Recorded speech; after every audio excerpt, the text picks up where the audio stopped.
আয়াত ৩ ওয়াল্লাযী কদ্দার ফাহাদা। অনুবাদ, আর যিনি নির্ধারণ করেন অতঃপর পথনির্দেশ করেন।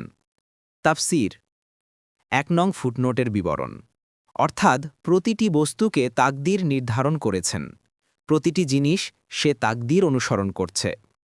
২ নং ফুটনোটের বিবরণ, অর্থাৎ স্রষ্টা যে কাজের জন্য যাকে সৃষ্টি করেছেন তাকে সেই কাজের পথনির্দেশও দিয়েছেন।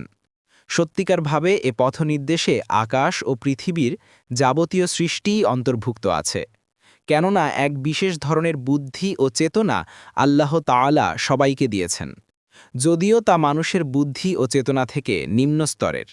অন্য আয়াতে আছে ক্বালা রব্বুনাল্লাযী আ'তা কুল্লা শাইইন খালকাহু সুম্মা হাদা।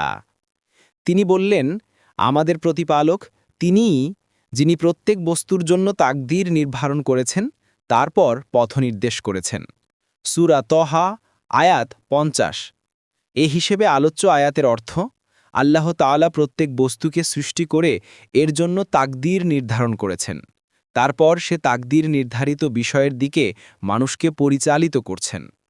মুজাহিদ বলেন, মানুষকে সৌভাগ্য কিংবা দুর্ভাগ্যের পথ দেখিয়েছেন, আর জীবজন্তুকে তাদের চারণভূমির পথ দেখিয়েছেন। ইবনু কাসির।